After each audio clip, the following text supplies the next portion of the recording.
This is Philosophy versus Improv, where two sages try to teach each other a thing or two, and maybe you, the audience, get something out of it as well.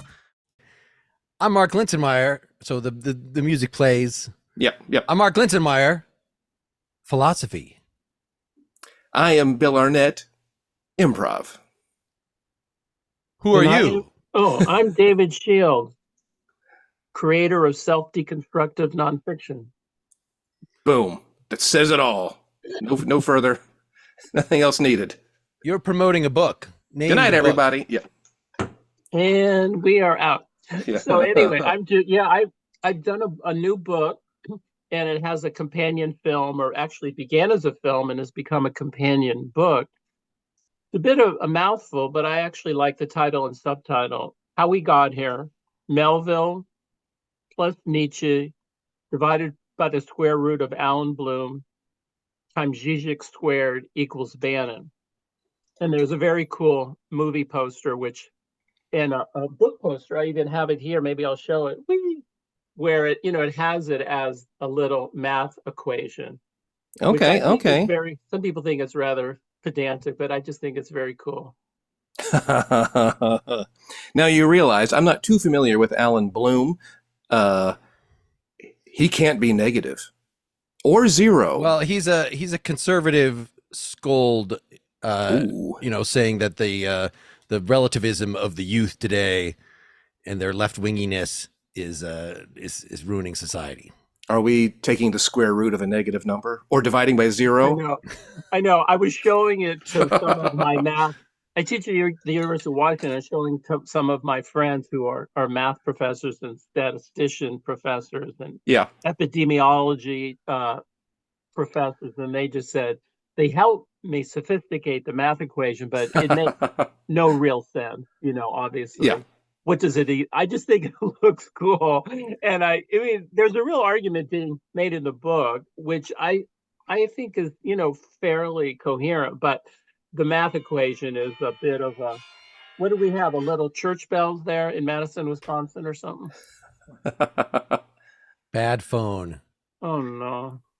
But anyway, I think, that Alan Bloom is a really interesting moment because, anyway, I don't want to get into the whole talking point of it, but, that it's an interesting precursor. About 40 years ago, was it? Mid-'80s. That book of his came out in 87, I believe. It was huge cause célèbre. But adopted by the American right, Lynn Cheney, William Bennett. Sure. That whole thing, George Will, Patrick Buchanan.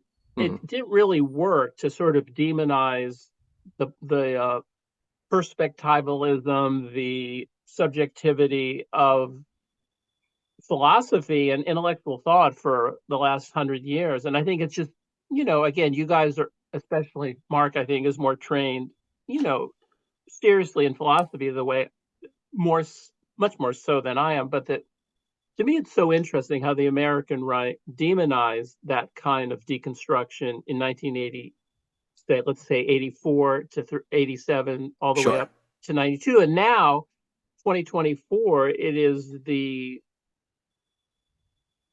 what would you call it? The weaponized rhetoric of the authoritarian right, from Putin to Bolsonaro to Trump, to Modi to everyone in between. And I honestly tried to figure out, quote, how we got here. And I think the Alan Bloom was an interesting segue. You guys obviously can and will push back against that, but well, we read it. I read it. You finished the book too, Bill? Yeah, it was a very short. Quick read. What you got, Mark? Yes, we do not tend to promise on this show that we're going to read the whole book, but David assured us, go ahead and do it. You'll get through it, and we did. However, the style is interesting. So I wanted us to address the content. What was that wonderful phrase you had, Mark? Blisteringly terse or something like that. I'd love that. I mean, that's going to go on my epitaph. There we go. Blistering terse. I love the phrase terse. I love the phrase blistering. Like, I'm blisteringly terse. Man, I love that. It's a compliment or not. Well, we'll get into it. So I saw in looking in internet searching a bit and looking just, at your list of books at the beginning of this book, that brevity is part of your brand, that you had written a book called Life is Short, Art is Shorter, or rather anthology. You edited, but you pointed us at an essay to start that this is explicitly, well, what you point out in there as first and foremost is, should books be fat or are thin books better? And yes. And I agree that, well, in philosophy in particular, I have a giant shelf of things that I've gotten through about 25% of. And that's just normal for philosophy, because unless you're going to spend a whole semester on one of these things, and I have on a couple of them, but even some of the best books in philosophy, my favorite books, I've read 40% of. I've read. The writers I love, that wonderful Nietzsche quote, again, I don't, but what I think I'm mangling the quote a bit. He goes something like, I say what other people, he says, I say in 10 sentences what it takes someone else to say in a book, or rather what someone else doesn't say in a book. I think I actually quoted in that introduction. And to me, it's a crucial line, that the idea, first of all, if you can say it in 10 sentences rather than in 10 chapters, that's good. That just shows how concise you are. And second of all, I think there's a point I would argue that the more precise and concise you are, it pushes you into a kind of urgency, an extremity, a kind of Nietzschean, what would be the word? Sort of vigor. And it's every philosopher I love, whether it's Heraclitus, Schopenhauer, Chiron, Nietzsche, Pascal, they're almost all without exception manufacturers of the aperçu or the aphorism. Like, that's just what I really love, going from ancient philosophers to very contemporary writers.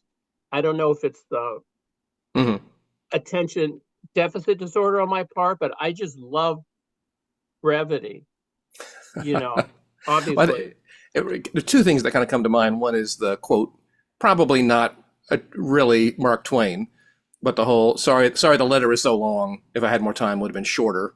Exactly. And then the probably not Twain, you don't think, because it's attributed to him. Yeah, it's very Twainy, but everything ever said has been attributed to Twain. Well, there is the Richard Feynman, the physicist, who said that if you can't explain it to a high schooler, then you don't understand it. Exactly. And that, if I had, like, it's easy to write a 10-page letter blathering on, but it's really hard to write this beautiful postcard that just fucking nails it. Yeah. And so anyway, without saying that my work is good or bad, that's for someone else to decide. I just do love that concision. And, I don't know. It's interesting. But it's written in very short chapters. It kind of reminded me a little bit of Cat's Cradle by Kurt Vonnegut, where there'll be a chapter that's just 3 sentences or 4 sentences. But funny you mentioned Vonnegut. I was just thinking about him this morning. I'm sorry. Go ahead. No, that's good. And also reminded me quite a bit of the movie I Can't Get You Out of My Head by Adam Curtis. Oh my God, I love Curtis. I love Curtis with all my heart and soul. Okay, it seemed very similar, which is, again, this kind of like, it's all just news stories or other, historical video clips that is curated in such a way that it says something. Really? And it can be at times depressing or encouraging or just weird, but it was, I could not get it out of my head. That Curtis, I do love Curtis. I don't know that particular film. Remind me what that one is. I Can't Get You Out of My Head. But an emotional history of the modern world.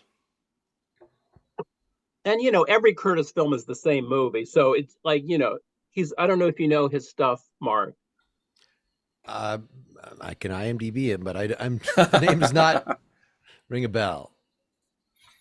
There's an amazing film of his that I always forget the name of it, but it's a 3-part BBC series that connects the rise of the American right with the rise of Islam. And it's quite a great movie. Yeah. Anyway. So it struck there. It's a collection of short thoughts and quotes and little standalone paragraphs that, as a whole, push the reader in a direction. Right. Is what I would say. You're saying about my book, or I am, yeah, and as well as the Adam Curtis movie, and to a limited degree, Cat's Cradle. Yeah. Totally. No, I remember reading Vonnegut's Slaughterhouse-Five, and that introduction to Slaughterhouse-Five, a 28-page first chapter of Vonnegut. It's one of my favorite things anyone has ever written. And I was trying to write my first novel 40 years ago, and that introduction of Vonnegut's just totally liberated me. That one could read and write and think this associatively, this tersely, to coin a phrase, this blisteringly tersely. And that I don't love all of Vonnegut, but sure. that one chapter I just was so liberating to me. Can I read an example? Can you guys still hear me? Oh, yep.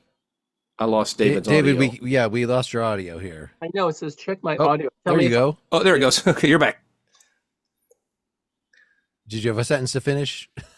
No, go ahead. Okay. I'm going to quote a few dozen pages of mine, I think you said. Well, so... A few dozen? Yeah. I just want... let me read about half of the Levi-Strauss chapter. So this is page 42 in the book. So it just... To give folks a sense of what the style this is. So it's... Most of them start or are often just filled with quotes. So here's one from Arthur Danto, who we've talked about on Partially Examined Life. The future is a kind of mirror which we can show only ourselves. And then a quote from Claude Levi-Strauss. The first thing we see as we travel around the world is our own filth thrown in the face of mankind. Okay, and then here's David talking. In 1963, Susan Sontag said that ex-Marxists were newly drawn toward Levi-Strauss, a Marxist, in order to, quote, lay their piety at the altar of the past, since it can't be offered to the future. They have moved not only from optimism to pessimism, but from certainty to systematic doubt. New paragraph. Kurt Gödel's incompleteness theorem, 1913. Any system of mathematics is necessarily either incomplete or logically inconsistent. There are mathematical truths that can never be proven. Next paragraph. In 1947, studying for his citizenship exam, Gödel reportedly claimed to have found a loophole in the U.S. Constitution that would allow Americans to elect a dictator. Let me read two more. The observer effect, 1920s. The observer attempting a measurement alters what he's measuring. Heisenberg's uncertainty principle, 1927. Both the position of a particle and its momentum can't be simultaneously and, quote, accurately, unquote, measured. Measuring position more precisely means measuring momentum less precisely, and vice versa. And then a parenthetical, Heisenberg himself would get confused between the observer effect and his own uncertainty principle. So I present those things, and maybe it's easier to get on a page, because right, it is, you're very much aware of how writing is different than speaking. And this is maybe what, I started our episode off speaking in monosyllables, and I don't actually think that's the best way to communicate. I would rather, if we're especially having a conversation, but often when I write, I'm musing, I'm thinking around an idea. This is not the digested, like the fun is all done for me if it's already digested and I have to boil it down to those three wonderful sentences. Like, okay, I see that idea. It's just, I'm not a disciplined enough communicator to want to do that. I want to think around things. So, I mean, when I'm hitting on something like this, like these are your own dimensions of Gödel in the whole thing. And whereas on the Partially Examined Life, we had a 2-hour discussion of Gödel trying to get at what is the point. Let's actually understand the mathematics. Let's try to explain what the philosophical point is. We're not going to get that out of this. But you don't seem, I mean, I'm sure a lot of people reading this, probably Bill included, had never heard of Levi-Strauss, right? Or I was aware of the name, but didn't have any association with it. Yeah. I mean, so far we haven't actually learned anything about, even in the rest of it, there's not a lot actually that would tell you what Levi-Strauss's basic idea was, even in the two sentences. So I'm just, wondering, David, what it almost looks like you're doing something that's more of a a haiku for you to ponder. Here's some ideas. Here's a scrapbook of things I've placed together. And it's only going to kind of make sense just in that there's chapter after chapter after chapter that move mostly historically, but often you'll jump backward with a particular quote. And so we sort of get this chain of, all the way back to Plato, to the modern, the fact that people are lying. And I think you've sort of summed up what the premise is that more relativism, more postmodernism, more eschewing objective truth gives an opening for people to talk about alternative facts, etc. Go. Yeah. No, I think that's great. I mean, I think there's so much to talk about there that, first of all, you gave a good brief summary of that, of the book. Thanks for that. And thanks to both of you guys for reading it. And then, in terms of my strategy, I think that you chose, a good sample, one, two, 7 or 8 very short paragraphs. That is kind of the way the book works. But in no way would I say that it's merely a kind of, note-taking or haiku. I mean, I certainly love haiku, and some of my favorite philosophers, including, say Nietzsche or Heraclitus or Sharon or even Schopenhauer time, pressed toward haiku. But, the book, I don't know, it's a very odd style, and the book is very odd. It's not going to appeal to everyone. It's probably baffling to some people. In a way, it's written, I don't like books that pander to the reader. I just assume that the reader has read some books and is knowledgeable about certain stuff. And I guess maybe, not that I'm some big scholar, I'm not. I'm really just a writer who likes to read and think and write. But to me, the book builds with unmistakable momentum. I'm fond of this idea. Collage is not a refuge. Tell me if I'm still talking. I think the microphone hit a little glitch, but all set. But I'm fond of this idea. Collage is not a refuge for the compositionally disabled. Somehow people think, oh, gee, you're just throwing down these quotes on the page and you're not really writing or reading or thinking. And I would just say really heavily, au contraire, like this is very carefully curated, very carefully structured. Again, Adam Curtis, whom Bill mentioned, is just a tremendously gifted documentary filmmaker who I've been terribly influenced, also very influenced by, and also terribly influenced by the documentary film McAwee, the self-reflexive documentary filmmaker. I don't know if you know his film, say, Sherman's March. Ross was once, he makes incredible films, which might look a little bit like my collage-like books. Someone once asked Ross, when are you going to make real films, i.e. feature films, Hollywood films, conventional narrative films? And Ross or Bristled said, these are my real films. These are as real as films get. And I think that's sort of my take. I think this former student of mine once said, she said, I think I get what you're trying to say, what your aesthetic is. Your strategy is just cut out all the boring parts. And that's sort of what I do, is I get rid of all the glue, all the transition, all the explanation, all the sort of discursive logic. In a way, it's a bit like ESPN Sports Center highlights. Like, I'm just trying to give you the core of the argument.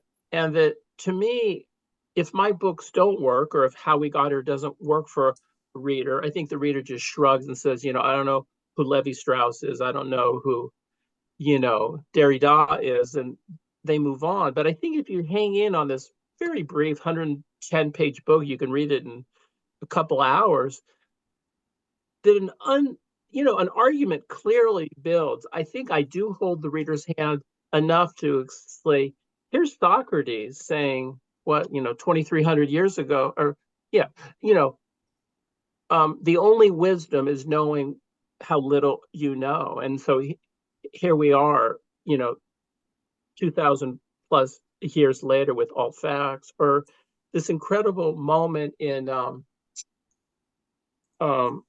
the Surrealist Manifesto, which is oddly predictive of Trump saying, I could shoot somebody, someone in the Surrealist Manifesto. I think it's Andre Breton who argues that, the true revolutionary act is to commit a murder in the street. And here we have Trump in 2015 or 2016 saying, I could shoot somebody on Fifth Avenue and not lose a single voter.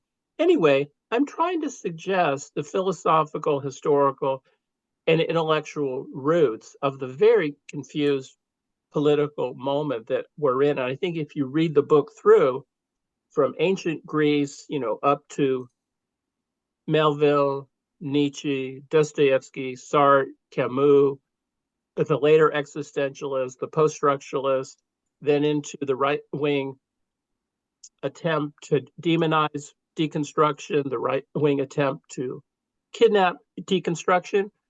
To me, it gives me a bit of a sense of how we're in this moment where every single point of information, every single point, and again, I think it's not like it's only an anti-Trump screed. It's not, and I think, anyway, I don't know if I'm explaining it well, except to say that my books, like Adam Curtis's films or whatever, E.M. Sharon's books, they look casual. They look, they're taking notes. They look like there's somebody's notebook. But I think if the reader leans into them, gives them a chance, follows the argument I'm doing, an unmistakable momentum builds. Sure. In my opinion. Yeah. Do you think that, you mentioned Steve Bannon and intellectual underpinning and whatnot? Right. I think as I was reading it, something that came up to me is like, are we suggesting that Steve Bannon's behaviors and what he's done never would have occurred to him if this intellectual underpinning wasn't there? Or this idea, I think sometimes they're just some crappy people. We've all met them in our lives. And I don't think they're necessarily thinking intellectually or that they need some justification. They just want an expedient justification so they can just keep doing whatever crappy thing they're doing. Yeah. Let me try to answer that before David actually gives the right answer. No, I I have a lot of questions. I don't have answers. Which is that, I think he explicitly says no toward the end of the book. It's not necessarily the case that Bannon, certainly not Trump, didn't read these, but that this is what I should do. Yeah. We're in a milieu, right? So ideas get passed around. And in fact, presenting the ideas in little phrases like this, like that's how politics works. We can't, I wish I just saw Harris give her first rally presentation and it was exactly the same speech that she had given when accepting the endorsement of Biden and getting into it in the first place. If somebody's going to talk to me for 45 minutes or even 20 minutes, I would like to actually have more information than that. But that's not the way things get. We know, of course. You're not the audience, the Mark. news, right? The news. You're not the audience. Well, the news bite cycle, right? Yeah. So presenting things in here in terms of little bites, and even though, so I would want to intellectually quibble with a lot of them. One of the philosophers we crap on the most is Ayn Rand because she just had sort of a student's understanding of like Kant. Oh, Kant said everything is subjective. We can't actually know what the world is like. Oh, once you admit everything's subjective, then everything like it's pretty much traces the history that you've given. But that is the dome soundbite version of Kant. So even though you're giving real quotes from smart people, and they're not always, they're not the most famous quotes in all cases, they're insightful quotes. And they invite me to like, well, what is the context of that? Is this person actually a subjectivist or a relativist? Because most of them aren't. Like almost all the real philosophers, like, yeah, if you're going to throw in surrealists and shit talkers and like, yes, those people actually might really mean there is no truth. There is, but often even like when Nietzsche says stuff like that, he's just being provocative. He's trying to, twist your mind around by saying something, making you question things you've never questioned before. It's not that he literally believed, this corrosive thing, but that's the way that it's been handed down. So that's the milieu that these people are reacting to. No, it's crucial. I don't know if you're comparing me to Ayn Rand and it's like a student understanding, but I think it's I mean, I have so much to talk about, the questions that both Bill and Mark, you guys are raising, which is, I mean, I think, tell me if I'm still coming through, okay, as I'm getting a mic thing, but, in the whole Bannon chapter, I mean, just briefly to quote from it, where I say, I mean, I think it's a real question. Did Stephen Miller, did Steve Bannon, did Surkov, who's, I think is a crucial part of this, Putin's kind of puppet master, who's this guy who's a performance artist in France and in Russia. He, did read a lot of these deconstructive texts, whether it's Derrida, Saussure, Lacan, all these philosophers of the 20th century who are, pretty subjective, and that in a way he developed this idea of nonlinear warfare. Basically, if you can't dazzle with brilliance, baffle them with bullshit, and that basically you just, as Steve Bannon says, flood the zone with shit. The enemy is the media, it's not the Democrats. You get people so confused they either disassociate, disconnect, or throw up their hands, or actually embrace it via, say, QAnon. I think Surkov is a crucial transitional figure from Alan Bloom to, say, Trump. But in any case, in that whole chapter on Bannon, I say, so how did we get here? One possibility is that someone smart on the right cribbed notes from the left and turned those notes against the left.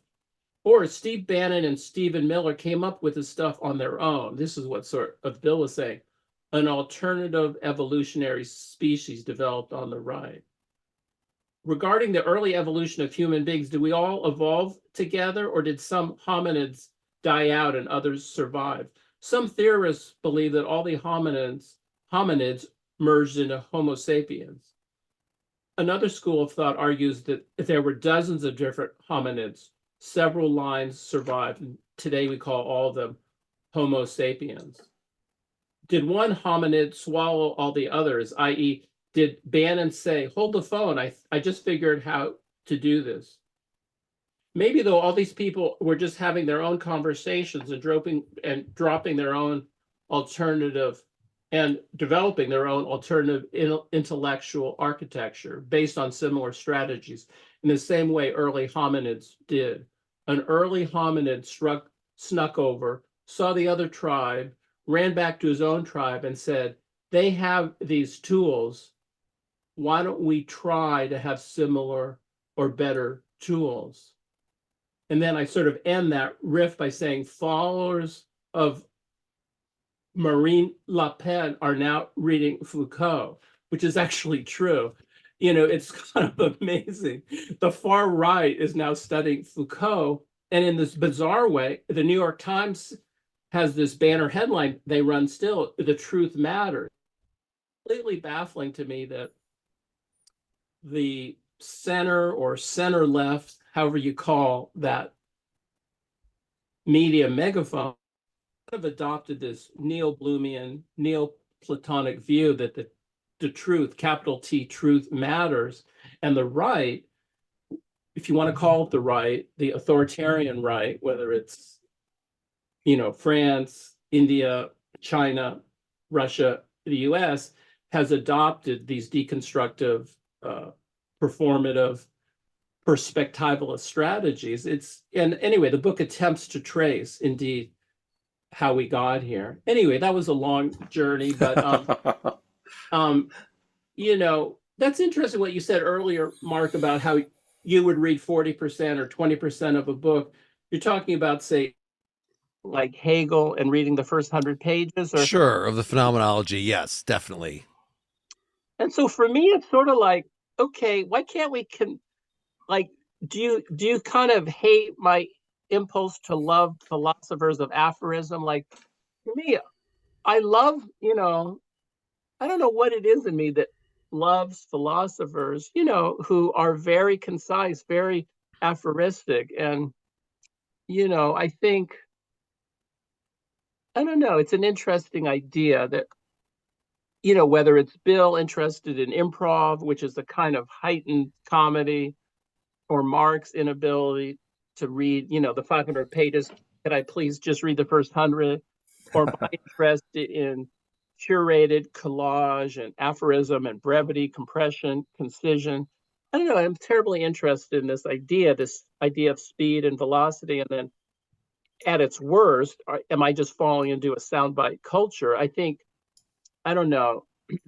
This friend of mine who read the book, who teaches at Fordham, I visited her class, and she said she had an interesting take on the book where she says, I really don't want to see the collage format here being sold as the ironized version of the soundbite tweet sensibility.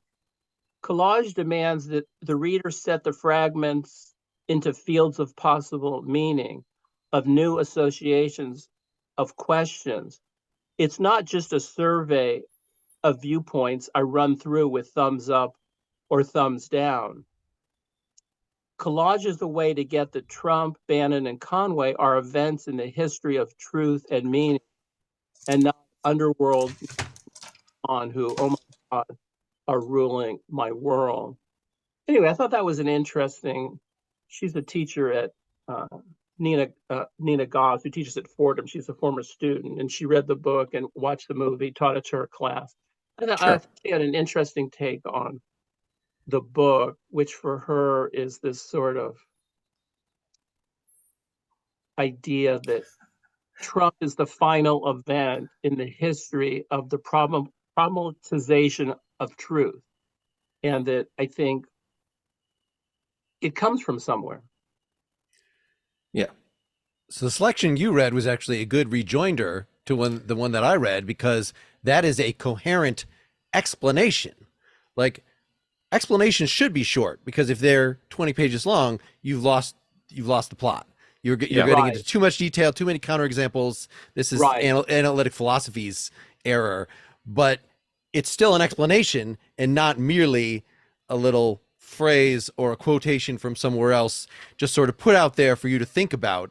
It is actually an explanation. I pointed you at my own, a thing that I wrote on assignment, this Philosophy for Teens book, where where there was very specific, like, and you have to explain, mention 3 philosophers, and you have 100 words to do this. But I still had to try to explain and not just leave stuff, because 11-year-olds who this was aimed at would not like the style in your book, I think, 11, because it does not spoon feed them. So I had to do my best to just, okay, it's going to be just the barest of sound bites, but I'm going to spoon feed them and make them accessible or something. So I feel like, there's a pedagogical thing that, you're maybe doing something more artistic than pedagogical in this book, which is not bad.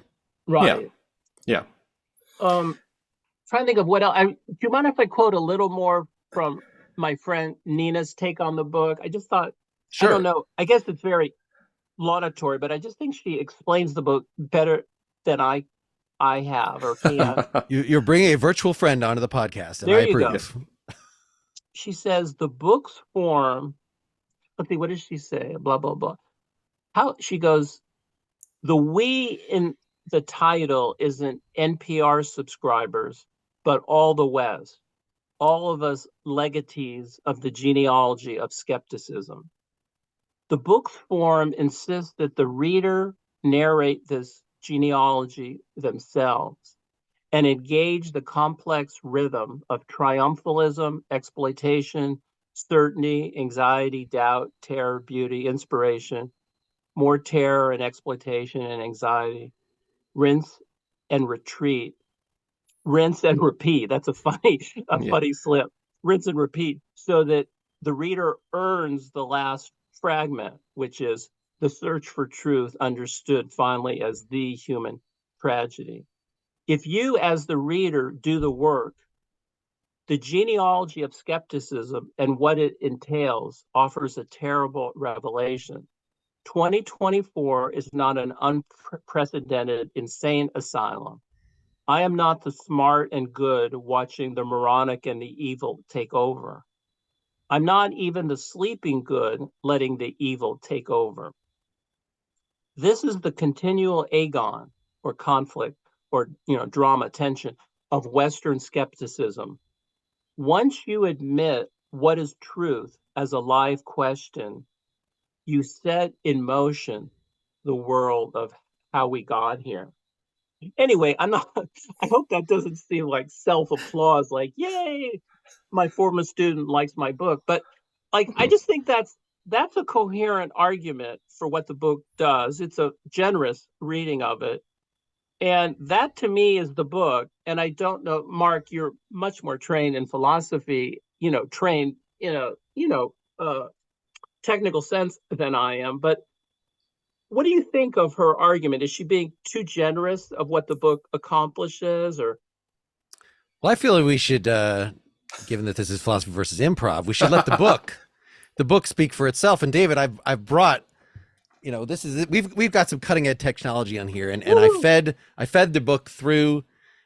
So the person below me on the screen that I'm looking at actually is the embodiment. We've created an AI out of your book, so your book can speak back to you. I call him Bill just because, This is really heavy, Mark. You're asking me to do a lot here. Let me just. The thing is, the book doesn't necessarily remember everything that it's ever said. The book doesn't have to be able to recite, hey, book, what's on your page 5? That's not the kind of improv that the book can do. The book is now an autonomous individual. So, I mean, David, did you have a question for your book? Do I have a question for my book? Yes, as now embodied by this homunculus. You mean Bill is I'm going to ask a question of Bill as the AI? Billunculus. So your point, so Bill, AI Bill, I wonder if there's something about the cover of the book being red. What are you trying to say? The book is secretly communist? Yes. Red state, and that you're trying to get that it's secretly communist. A bull to gore. Next question.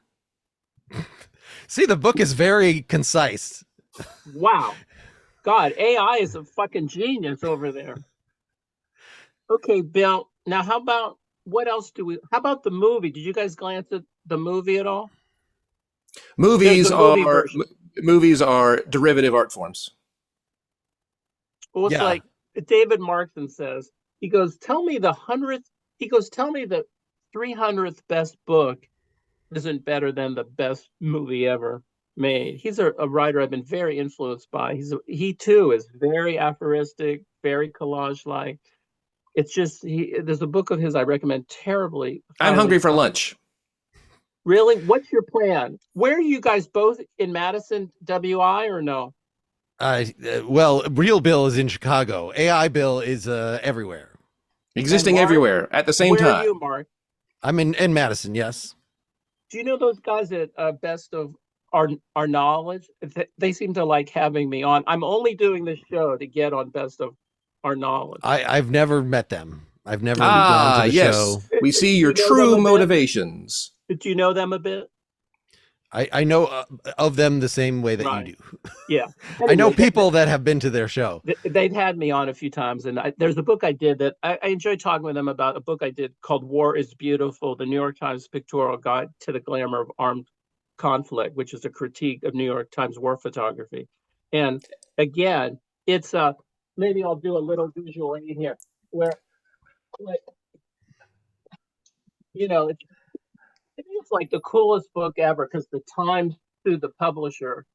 They got so mad about. Talk about me instead. Talk about you instead. Bill, I am your book. I'm feeding you some book food through the chat here. So thank you. Yum yum yum. God, I thought I was nuts. You guys are. But anyway, Bill, I'm like, this picture is incredible. To me, this was a front page New York Times war photo. This is the front page of the Times covering the Iraq war. It looks like an Andy Warhol painting. An unfired bullet and a fired bullet. Right. I mean, it's basically a spent shell, and the orange inside the shell is matching the orange sun. And there's picture after picture like 7.62 by 39. Fired by an AK-47, most likely. Boy, in that God, family. Your book you. has really learned a lot. I think I'm that connected to the connecting it- internet. All right, so So anyway, the point being, I'm going to be in Chicago, Bill, for the DNC. I'm going to try to make a little doc film there, August 19th through 22nd. You better be there, Bill. And you might Bring me to Chicago with you. I thought you're in Chicago. Tuck me under your arm. I am your book. yeah, see, No, we're still in this. breakthrough. You're still in AI. We're still in the scene, David. We got to make you play this ridiculous game for a little bit. Did you go to RNC in Wisconsin, Mark? No, heck, no way would I do such a thing. You were a secret delegate at RNC in Milwaukee. Very secret, too secret to show up. So anyway, AI.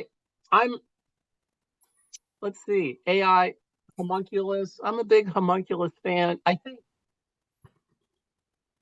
Anyway, there's a movie I did called Lynch a History, and about Marshawn Lynch, and I fed it into AI, and I said, tell me about Lynch a History by David Shields, and they said, it's a movie about David Lynch. I go, like, you're a fucking idiot. It's about Marshawn Lynch. Clearly. So Bill, I hope you can exit your AI status and join me in Chicago. In the real world? Eventually. What is real? See, there we go. Now we're back to the book and the movie, which is like. May I question my author? What's real? Please question your author, Bill. I would like to question my author. Go. I perhaps I am wrong, but I was expecting but some discussion of human motivation and the animal that is the human being to help me understand why people would do these things. Why would they even ask the questions? Human motivation? Motivation. So in other words, instead of just saying, here are we implying that all humans are thoughtful and reflexive and do think about these things? Why do we do what we do? Why do you do what you do? Everything is about being bad is more fun than being good. Trump understands that in a way that, say, Biden doesn't. And that we are mortal beings. This is what Heidegger gets so right in Being in Time. As Mark knows well, he wrote a PhD dissertation on Heidegger, as his whole audience knows well. It's a crucial fucking book. And it's a great book. It got, of course, allayed to, connected with Nazism anyway, it's a whole other story. But we are mortal beings. We will die. I will no longer exist at some point I'm 60. I just turned 68. Mark just turned 38. I'm 2 or 3. Bill turned 28. I am your book. So the point being, we know we're going to die. We are just animals on planet Earth. We will do anything to feel alive for a second, create art, be sex addicts, drug addicts, create political chaos. Everything comes down to me to feeling brief glimpses of eternity shooting through us like lightning, to mix metaphors badly. And I think some of Trump's genius, which I think is in free fall, is to get that. People don't take his position seriously. He's just an insult comic. And briefly, he seemed to package that well. Just people want to transgress, to violate their human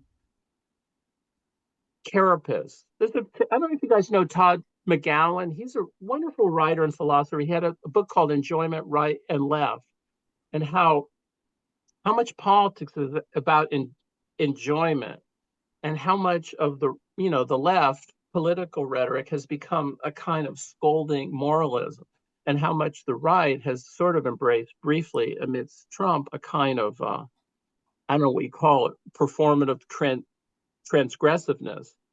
Todd McGowan quotes terribly helpfully this line of FDR in which he says he got a lot of hatred from the right about so-called packing the Supreme Court in the 1930s and early 40s. And FDR crucially said, I welcome their hatred. That made it fun to be a progressive Democrat. And that that so much of what has to happen, like for instance, Trump just called Kamala Harris a quote radical. She's about as radical as, this pencil. She could not be more centrist or even kind of, I don't know, centrist. She's just a center politician, just like Biden. Like if she has any chops, if her speechwriter have any chops, she should just revel, and just calling, like Trump is radical. I mean, all that radical means is that you're a distance from the center. I think that's right. And that basically that Trump is the radical, and she should just say, I welcome their hatred. She should just lean into it instead of saying, oh no, I'm not radical. I believe in the American Constitution, even Is though being responsible ever fun? Exactly. No, of course not. So how do we act responsibly while capturing people's imaginations? So is that you as AI, or this scene is over? I'm done being your book. I'm now Bill. It's a really good point, because I was hearing it, even if I was praising transgression, performativity, I welcome your hatred. I was thinking like, well, wait a minute, we still have to turn on the lights, like that we still have to pay our bills, we still have to buy toothpaste, and we still want a functioning society. And I think, you've captured a good contradiction or gap in my argument, which is, I think you go to Obama here, which is, or somebody said, we campaign through poetry, we legislate through prose. I've sort of mangled the quote. Sure. But you've heard that quote, I'm sure. And that basically the election is now. It's got to be all performance, transgression, comedy, the whole embrace of, Charlie XCX and Brat. Like that's like the first good move they've done in 1,000 years.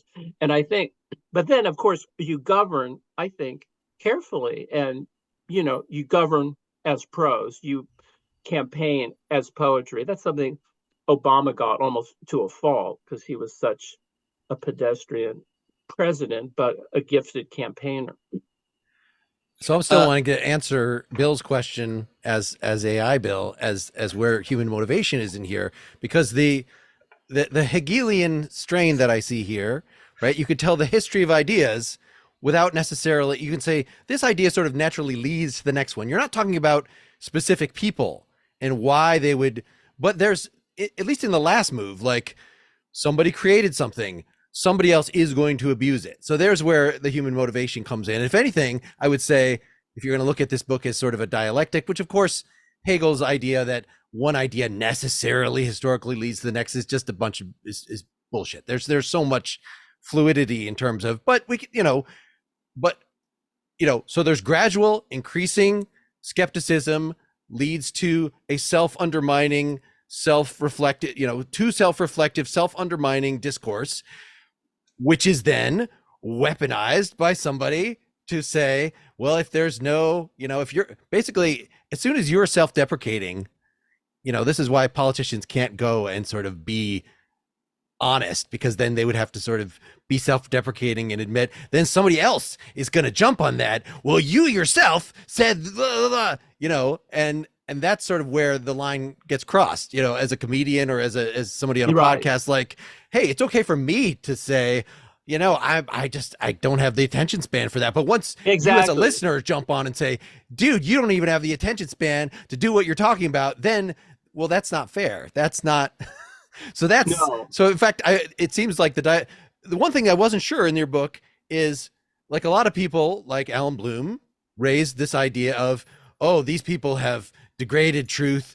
So I, from a conservative perspective, and you point out that it's actually the liberals who take this now, you are ignoring universal truths about truth, about goodness, about honesty, blah, blah, blah, in favor of this relativist bullshit, take all the power for yourself.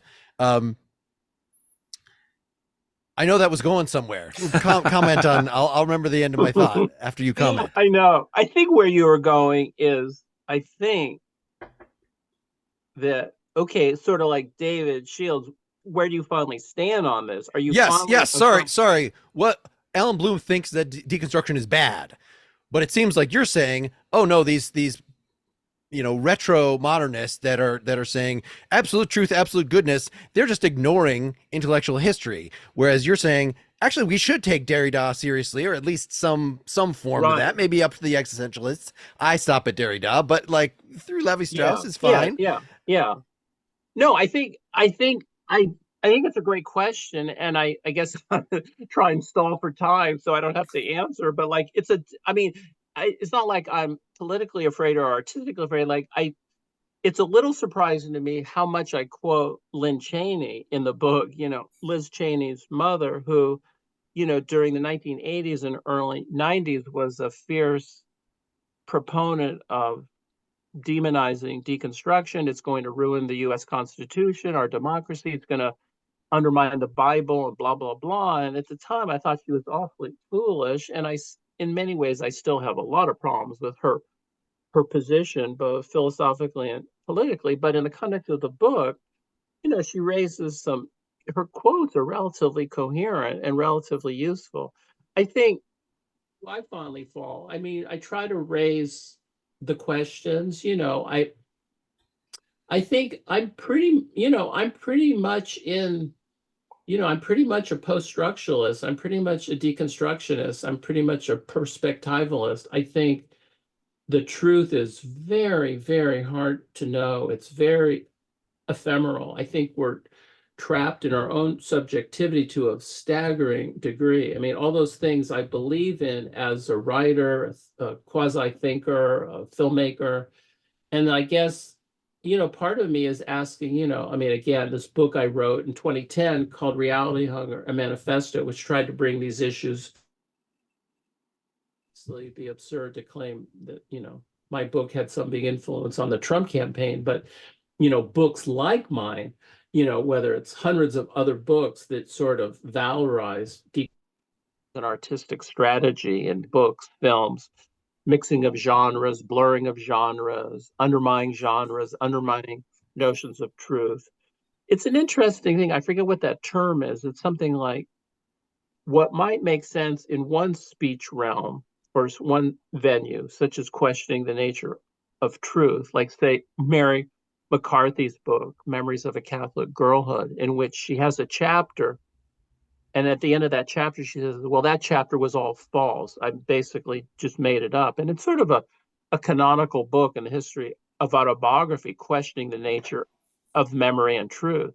You think, oh, that's terribly interesting in the realm of art and philosophy and epistemology. But okay, what happens when that gets kidnapped and placed into the realm of political strategy and political theater and sort of political stagecraft? I just know instinctively, and here maybe Mark and I might part company or whatever, perhaps Bill for that matter, but where instinctively I know when somebody like, say, the Times, the truth matters, like, that's preposterous. The idea that the Times is printing truth, that's absurd. I mean, just look at this book of mine, War is Beautiful, the New York Times pictorial guide to the glamour of armed conflict, where they got that war wrong. They were carrying water for Cheney and Bush for 10 years. They got that war so wrong. And so it's a beautiful thing you've said there. And that's actually why I've hired you and Mark to be my political strategists. And I'm excited to be working with you and can't wait to get my campaign up and running. So you're telling me there is no truth. Well, do I get out and say that in front of people? There's no truth. I mean, that's where it gets really complicated, because you suddenly seem like one of those political. Reminded me of some of those Republican pollster types. It was kind of. I remind you of a Republican pollster.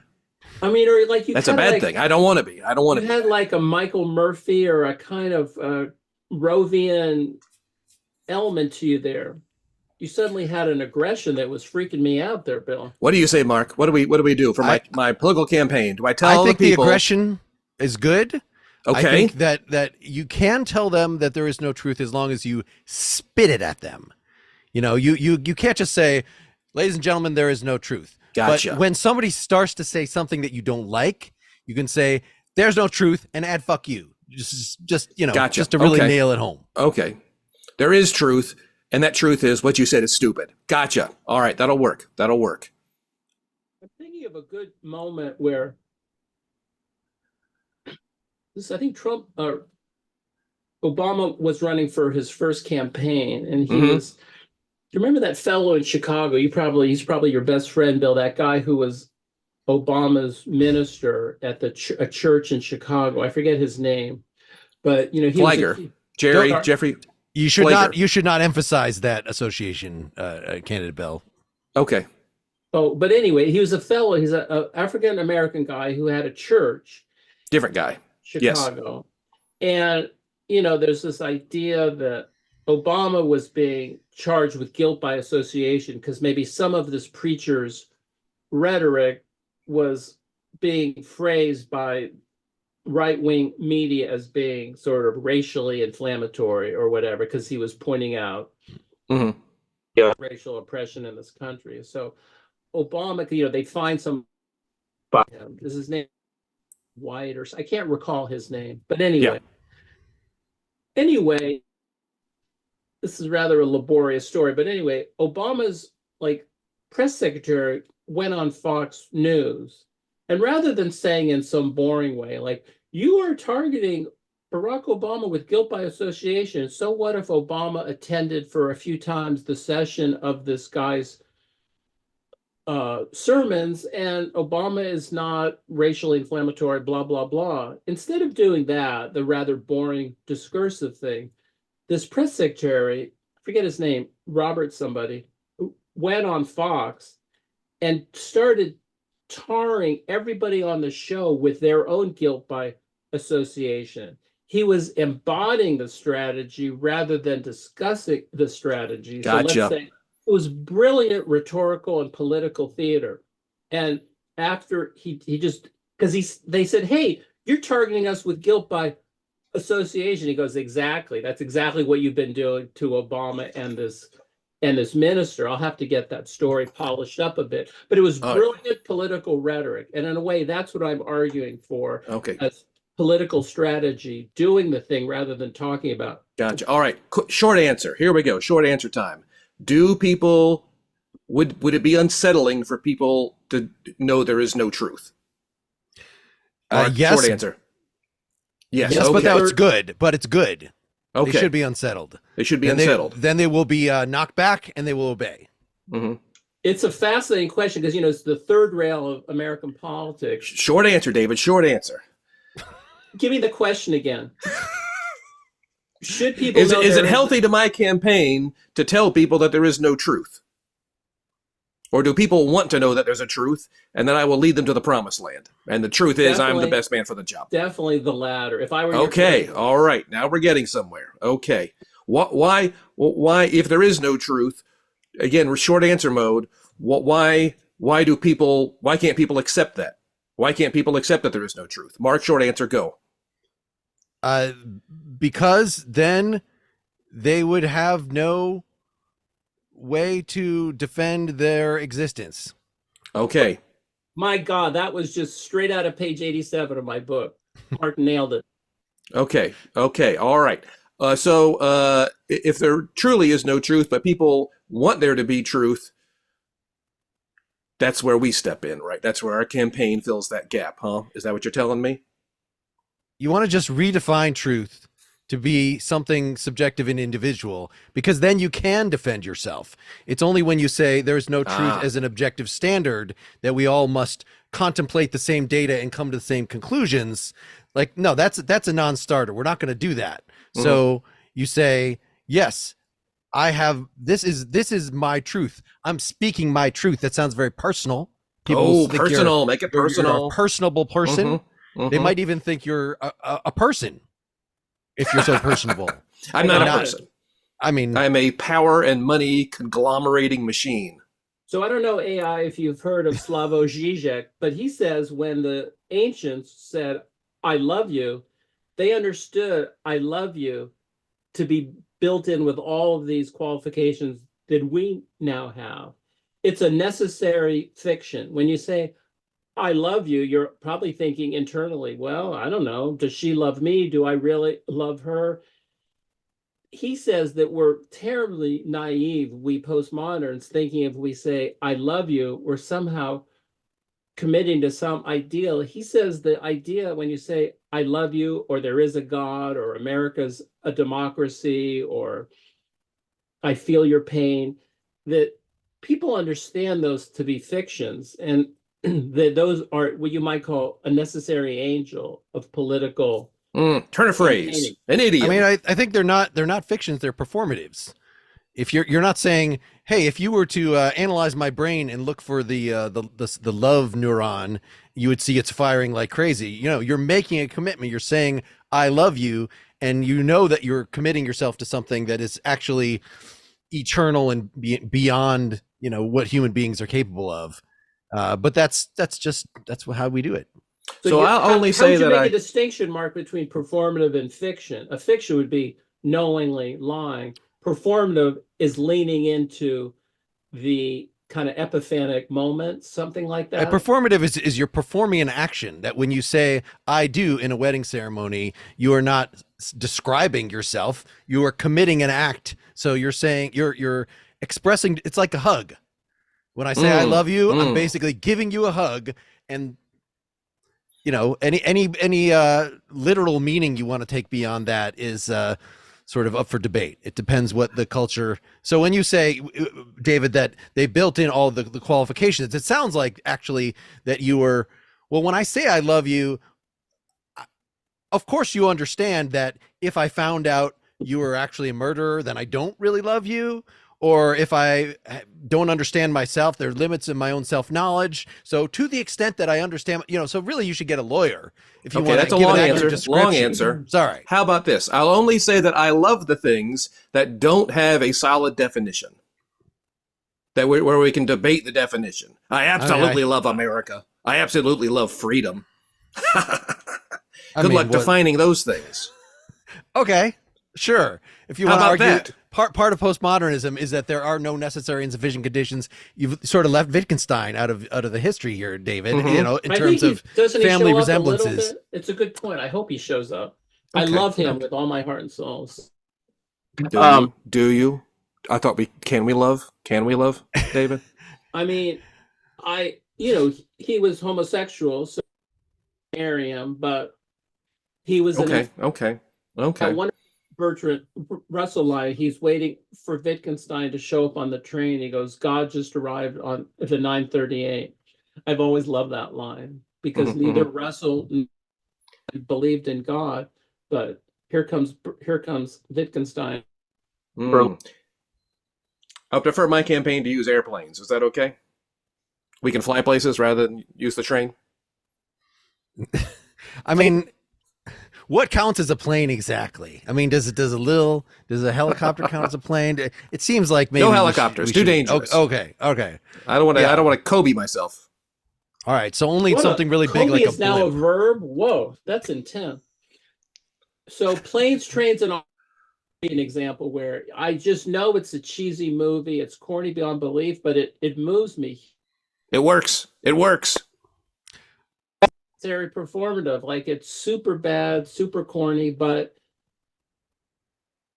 cry. Like when Mark was saying about the wedding ceremony, I was just tears were just flooding my eyes.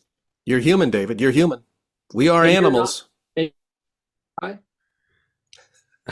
All right, so not only are we running out of time, but your microphone keeps switching between microphones. We're losing the first half of every sentence. I know. I'm sorry. So we should wrap this up. But that was all intentional. I was trying to show you how difficult the speech act is. I was turning the mic on and off on purpose. I mean, it's good to just be able to contemplate the last half of someone's sentence, to really, you know, look at it as a you know, it implies its beginning. It's like a infinite jest where he just got to a point in it and said, you know, I'm going to stop because you could figure out the rest. I'm not, that's except you're doing it in reverse, so you're even more sophisticated. Wow. Corn. So anyway, yeah, that is one overrated book. But anyway, I think it's been great talking with you guys. And when it goes viral, I'll be sending you guys checks. So thank There you. we go. All right. We will hold you to that. That was not a lie. That was the truth. All right. Book it. Thanks, everybody. Thanks, David. Thanks, everybody. Thanks a lot. I should sell my soul. Bankrupt. Bankrupt.